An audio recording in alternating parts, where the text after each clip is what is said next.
कहानी की शुरुआत में हमें जंगल के अंदर एक छोटे से गांव को दिखाया जाता है। इस गांव के अंदर वेलोरी नाम करके एक छोटी सी बच्ची को दिखाया जाता है। इसी के साथ हमें यह भी बताया जाता है कि इस गांव में लोग एक भेड़िए से बहुत डरते हैं, क्योंकि वो जंगली भेड़िया जानवरों के साथ साथ इंसानों का भी शिकार करता है। वेलोरी पानी लेने के लिए जाती है, लेकिन इसी बहाने से वो पीटर नाम करके एक लड़के से जा करके मिलती है और वो सिर्फ पीटर के साथ में ही अपना समय बिताती है। ये दोनों एक साथ मिल करके एक खरगोश को अपने ट्रैप में फंसा देते हैं और फिर वेलोरी पीटर से कहती है कि इस खरगोश को मार दो। अब यहाँ पर सीन कट करके हमें 10 साल बाद का सीन दिखाया जाता है। यहाँ हम देखते हैं कि वेलोरी आज भी छुप छुप करके पीटर को देखती है।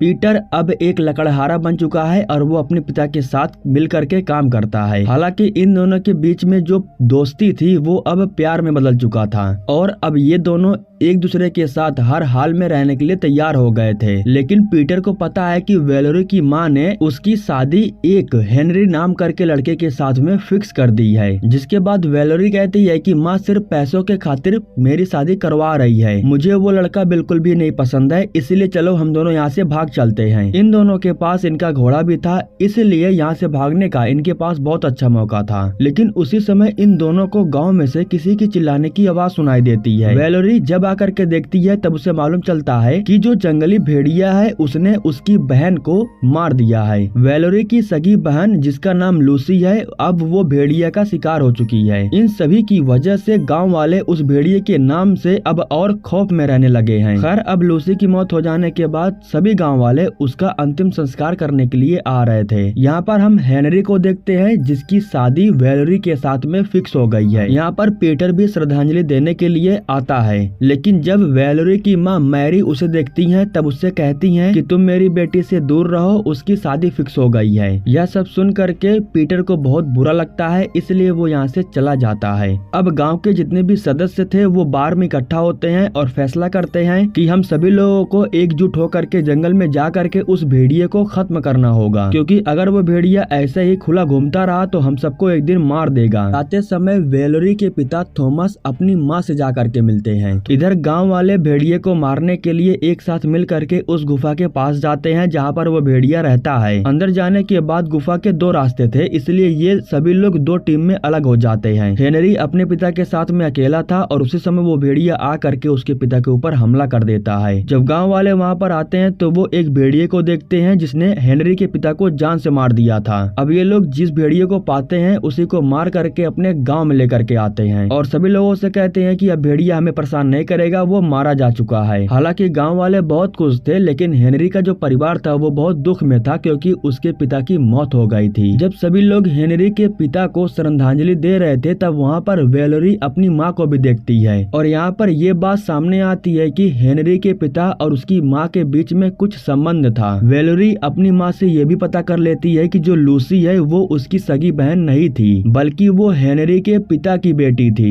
हालांकि जो वेलोरी है वो उसकी सगी बेटी है। यहाँ पर उसकी माँ ये भी कहती है कि ये बात अपने पिता थॉमस को मत बताना वरना वो बहुत गुस्सा हो जाएंगे। भेड़िए से परेशान हो जाने के बाद सभी लोग मिल करके एक पादरी को बुलाते हैं। इनका नाम सोलेमन था और इन्हें कुछ दिनों पहले ही बुलाया गया था। भेड़िए का शिकार हो जाने के बाद अब ये गाँव में आ रहे हैं। एक आदमी सोलेमन से कहता है कि तुम्हारे आने से पहले हम लोगों ने भेड़िए का शिकार कर लिया। तब सोलेमन बताता है कि एक जंगली और खूंखार भेड़िया इस तरीके से बिल्कुल नहीं दिखाई देता है। इंसानों का शिकार करने वाले भेड़िए बहुत खतरनाक होते हैं, तुमने गलत भेड़िए को मारा है, ये वो भेड़िया नहीं हो सकता है। गांव वाले को सोलेमन के ऊपर विश्वास नहीं होता है। गांव वाले अपने में ही मगन थे और रात में जश्न मनाते हैं। अब सभी लोग जब मिल करके पार्टी को खुल करके एंजॉय कर रहे थे उसी समय यहाँ पर उस भेड़िए की एंट्री होती है, जो यहाँ आने के बाद पल भर में लगभग कई लोगों को मार देता है। उसी समय सोलेमन और उसके लोग आकर के भेड़िए को पकड़ लेते हैं, लेकिन रस्सी से भेड़िए को पकड़ पाना नामुमकिन था। वो इन सबको उठा उठा करके फेंक देता है। आखिरी में सोलेमन जब उस भेड़िए को मारने के लिए आता है तब वो भेड़िया उनके घोड़े को ही जान से मार देता है। हालांकि वो भेड़िया सोलेमन को नुकसान नहीं पहुंचाता है, वो यहाँ से निकल जाता है। वो भेड़िया सीधा वेलोरी के पास जाता है, लेकिन वो उसके ऊपर हमला नहीं करता है, बल्कि वो वेलोरी से कहता है कि मैं सिर्फ तुम्हें इस गांव से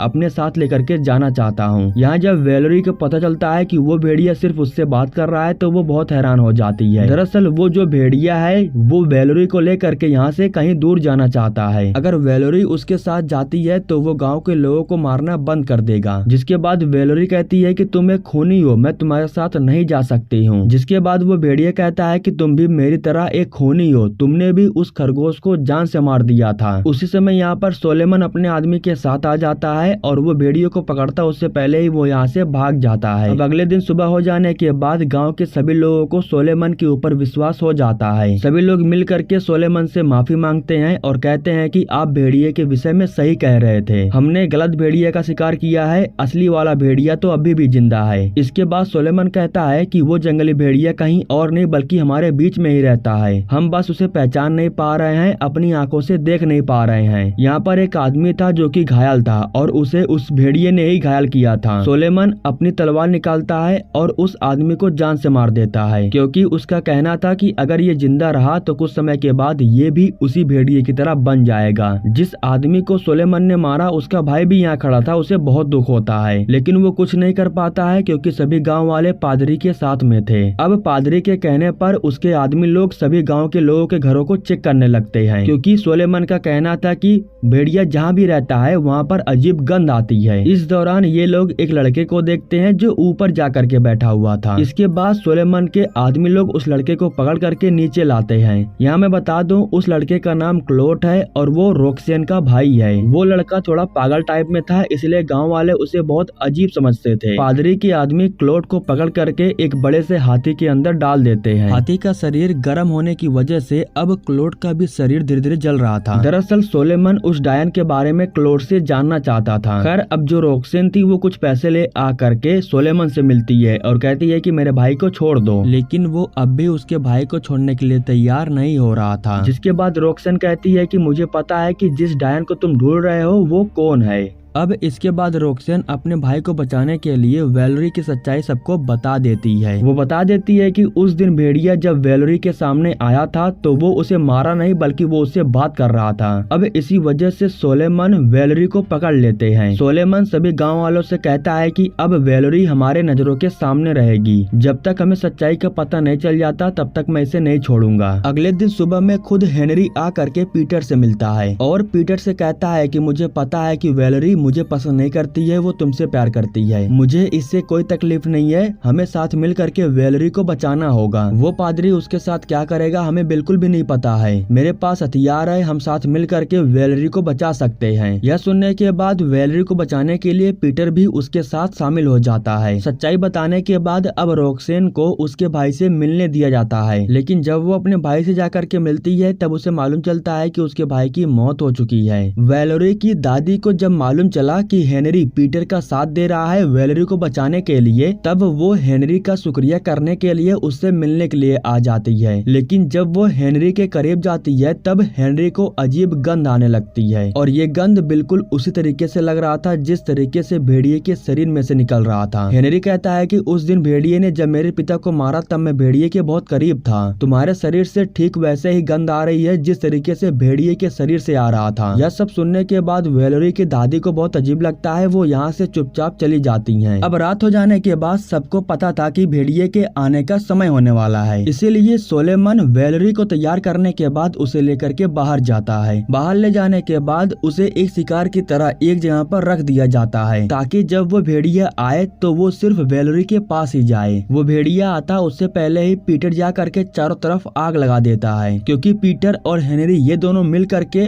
वेलोरी को बचा रहे थे। हेनरी लोक खोलने में माहिर था, इसलिए वो जा करके वेलोरी को आजाद कर देता है। वेलोरी को आजाद करने के बाद वो उसे लेकर के यहाँ से भाग जाता है, लेकिन इधर हम पीटर को देखते हैं जो कि पकड़ा जाता है और उसे भी हाथी के अंदर बंद कर दिया गया था। इधर हेनरी जब वेलोरी को लेकर के भाग रहा था तभी उसे एक तीर लग जाती है। वेलोरी यहाँ से भागते नहीं है बल्कि वो हेनरी को अपने साथ लेकर के जाना चाहती थी, इसलिए ये दोनों ही पकड़े जाते हैं। सोलेमन इन दोनों को पकड़ चुका था और ठीक उसी समय यहाँ पर वो भेड़िया भी आ जाता है, जिसके बाद सुलेमान और उसके आदमी लोग मिल करके भेड़िए के ऊपर हमला करते हैं और उसे मारने की कोशिश करते हैं। इस दौरान वो जो भेड़िया था वो सुलेमान के एक हाथ को ही काट देता है। खून खराबा देखने के बाद वैलोरी सामने आती है और भेड़िए से कहती है कि मैं तुम्हारे साथ चलने के लिए तैयार हूँ, बस तुम मेरे गाँव के किसी भी लोगों को नुकसान मत पहुँचाओ। लेकिन जब वो भेड़िया उसे लेकर के जाता उसी समय रोक्सेन उसके सामने आ जाती है और तभी वैलोरी के जितने भी दोस्त थे वे सभी वैलोरी के सामने आ जाते हैं और भेड़िए से कहते हैं कि मैं तुम्हें वैलोरी को ले जाने नहीं दूंगी। धूप निकलने का समय हो चुका था, इसलिए वो भेड़िया यहाँ से भाग जाता है और वैलोरी बच जाती है। लेकिन जैसे कि उस भेड़िए ने अब सुलेमान के हाथ को काट दिया था, यानी कि अब वो भी कुछ समय के बाद भेड़िया बन जाएगा। वो भेड़िया बनता उससे पहले ही एक आदमी सुलेमान को जान से मार देता है और इसी आदमी के भाई को ही सुलेमान ने जान से मारा था। कुछ दिनों के बाद वैलोरी उस जगह पर जाती है जहाँ पर सुलेमान का हाथ कट करके गिरा था। वहाँ पर जाने के बाद वो वहाँ से कुछ सामान को उठाती है और अपने टोकरे में रख लेती है। इसके बाद वो सीधा अपने दादी के घर पर जाती है जहाँ पर उसकी मुलाकात उसके पिताजी से होती है। पिता को देखने के बाद वैलोरी कहती है कि आप यहाँ पर क्या कर रहे थे? तब थॉमस कहता है कि तुम्हारे दादी को मेरी सच्चाई मालूम चल गया था, इसलिए मैंने उन्हें जान से मार दिया। अब यहाँ पर इस बात का खुलासा होता है कि वो जंगली भेड़िया कोई और नहीं बल्कि थॉमस ही है। थॉमस बताता है कि भेड़िया बनने के बाद वो शहर में गया पैसे कमाने के लिए, लेकिन वहाँ पर उसे कोई इज्जत शोहरत नहीं मिल रही थी। वो भेड़िए से छुटकारा पाना चाहता था और उसकी असली बेटी ही उसे भेड़िए के शरीर से छुटकारा दिला सकती थी। इसलिए उसने सबसे पहले अपने छोटी बेटी लूसी को खत लिखा। लूसी को लगा कि ये खत हेनरी ने लिखा है, इसलिए वो उससे मिलने गई और तब मैंने वहाँ पर लूसी को जान से मार दिया क्योंकि मुझे मालूम चल गया था कि वो मेरी असली बेटी नहीं है। मुझे मालूम चल गया था कि वो हेनरी के पिता की बेटी है, इसलिए मैंने हेनरी के पिता को भी जान से मार दिया। मेरी माँ के शरीर से गंध इसलिए आ रहे थे क्योंकि मैं अपनी माँ के बहुत करीब रहता था। इसलिए जब हेनरी ने मेरी माँ को ये बात कहा तो उन्हें मालूम चल गया कि वो भेड़िए कोई और नहीं मैं ही हूँ। मेरे पिता के कपड़ों में भी वही गंध आ रहे थे।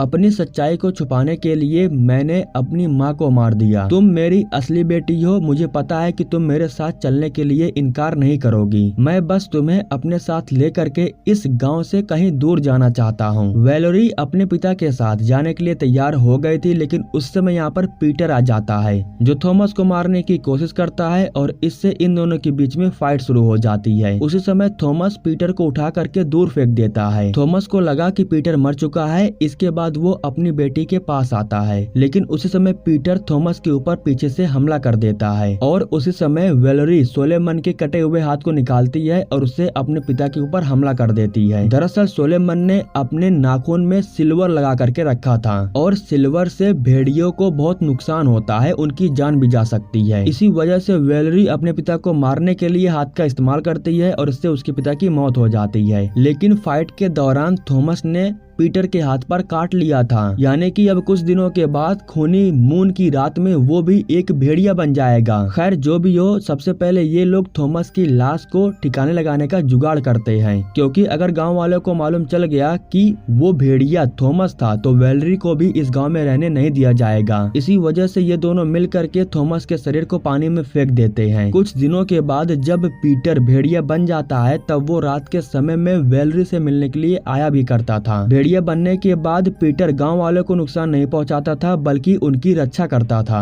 इसी के साथ दोस्तों ये कहानी यहीं पर समाप्त हो जाती है। दोस्तों हमारे YouTube चैनल को सब्सक्राइब करने के लिए आप लोगों का दिल से शुक्रिया।